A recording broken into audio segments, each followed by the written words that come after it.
ကိုဝန်ဆောင်အပတ်ရေလိုက်ဖွံ့ဖြိုးတိုးတက်မှုစီးရီးလေးရဲ့စတုထဗီဒီယိုမှာတော့ကိုဝန်ဆောင်ပတ်ရေ10ပတ်မြောက်အကြောင်းကိုပြပြပေးမှာဖြစ်ပါတယ်။ဒီဗီဒီယိုလေးမှာကိုဝန်ဆောင်10ပတ်ရောက်တဲ့အခါမှာဘယ်လိုမျိုးကလေးလေးရဲ့ဖွံ့ဖြိုးတိုးတက်တာတွေပြီးွားရင်မမေတို့ရဲ့ခန္ဓာကိုယ်အပြောင်းလဲတွေအဲ့လိုမျိုးလေးတွေပြပြပေးမှာဖြစ်တဲ့အတွက်ကြောင့်မလို့ဆက်ပြီးတော့ကြည့်ရကြအောင်နော်။အားလုံးပဲမင်္ဂလာပါဒေါက်တာနိုရင်ဘလော့ကနေပြီးတော့ပြန်လည်ကြိုဆိုလိုက်ပါတယ်ရှင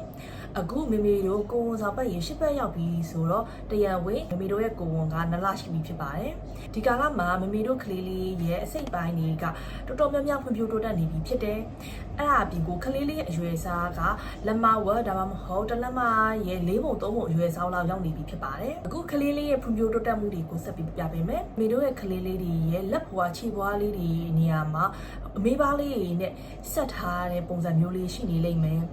လက်မောင်းတွေခြေထောက်တွေနေရာမှာကတော့ပို့ပြီးတော့ရှည်လာပြီးတော့ပုံပတ်တံပြုတ်ပို့ပြီးပေါ်လာလိမ့်မယ်အဲ့ဒါအပြင်ကိုလက်ဘွားခြေဘွားပုံစံလေးတွေကအရင်တော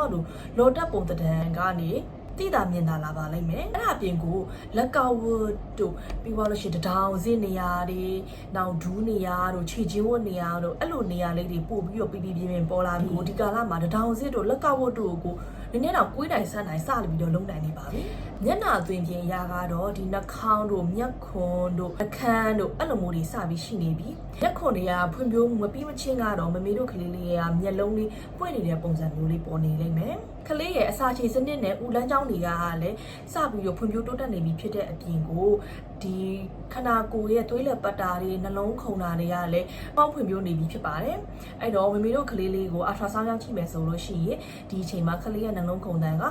150ရာနေပြီးတော့အကျိန်180လောက်ထိကိုခုန်နိုင်နေပြီဖြစ်ပါတယ်။မင်းတို့ဒီ10ပတ်မောက်မှာတကယ်လို့ကိုကဆရာဝန်နဲ့ပြပြမယ်ဆိုလို့ရှိရင်ကလေးလေးရဲ့ခေါင်းရဲ့ကိုယ်တဲ့ရဲ့ကိုမြင်ရပြီဖြစ်တယ်။တစ်ခါလေမှာဒီလက်တွေခြေဖြစ်လာမဲ့အဖုသေးသေးလေးတွေလည်းစပြီးမြင်နေရပြီဖြစ်ပါတယ်။ဒီကာလမှာရှေ့တော့ပြပြထားတဲ့အတိုင်းဆရာဝန်ပြသတဲ့အချိန်မှာမေမေတို့ရဲ့ဒီစေမတန်းဒီမိသားစုရမရဲ့ရာဇဝင်တွေခွဲစိတ်မှုရာဇဝင်တွေကိုမေမဲ့အပြင်ကိုသွေးစစ်တာတွေစီးစစ်တာတွေလည်းစပြီးတော့လုပ်ရပါလိမ့်မယ်မေမေတို့ရဲ့ခန္ဓာကိုယ်မှာဟောဘာတွေအပြောင်းလဲဖြစ်လိမ့်မလ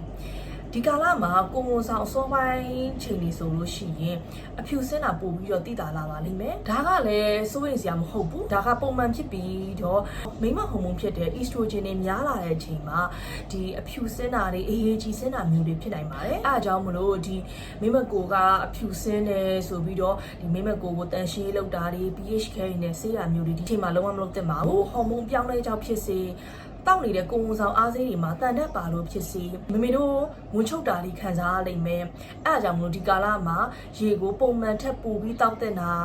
ာပြီးလို့ရှိရင်အသီးနှံတို့ဟင်းသီးဟင်းရွက်တို့ပိုပြီးစားတဲ့နာမျိုးလေးတွေလုပ်ပြီးမမေတို့ကိုဝန်ဆောင်ချိန်မှာအရန်ပြင်းထန်တဲ့လေ့ကျင့်ခန်းကလွယ်ကျန်တဲ့ပေါ့ပလေ့ကျင့်ခန်းမျိုးတွေဒါမှမဟုတ်မိနစ်30လောက်တနေ့ကိုလမ်းလေးလျှောက်ပေးတာမျိုးတွေအဲ့လိုမျိုးလေးတွေလုပ်ပေးလို့ရတယ်အဲ့တော့ဒီမနက်ခင်းပြိုအန်ခြင်း morning sickness ပေါ့နော် morning sickness ကိုခံစားရတဲ့မမေတွေကတော့ဒီချိန်မှာတော့ပျောက်အောင်မှာမဟုတ်ဘူးအဲ့တော့ morning sickness ကိုသက်သာစေဖို့အတွက်အရေးကြီးတာက bike ကိုအစာမခံပါနဲ့ bike ကိုအလွတ်မထားပါနဲ့ကိုကအန်တယ်ဆိုပြီးတော့ bike ကိုအစာခံလိုက်မယ်မစားဘူးဆိုလို့ရှိရင်ဒီ bike ထဲမှာ acid တွေပို့ပြီးထွက်လာပြီးတော့ဒီပြိုတာအန်တာပို့ပြီးဆိုးစီတယ်ထမင်းလိုမျိုးတွေအဲ့လိုမျိုးအစာများများတွေမစားနိုင်ဘူးဆိုလို့ရှိရင် biscuit တို့လိုမျိုးနာမမဟုတ်နောက် wafer တို့အဲ့လိုမျိုးတေးသေးလေးတွေအဲ့လိုမျိုးလေးနည်းနည်းစားလိုက်စားလို့ရတယ်ဒီချိန်မှာရေဓာတ်ပြေဝဖို့လိုအပ်တယ်ကျွန်မအမြဲပြောလေးရှိပါတယ်ကိုဝန်ဆောင်ချိန်မှာရေများများတောက်ပေးပါဘာလို့လဲဆိုတော့မေမေတို့ရဲ့ခန္ဓာကိုယ်က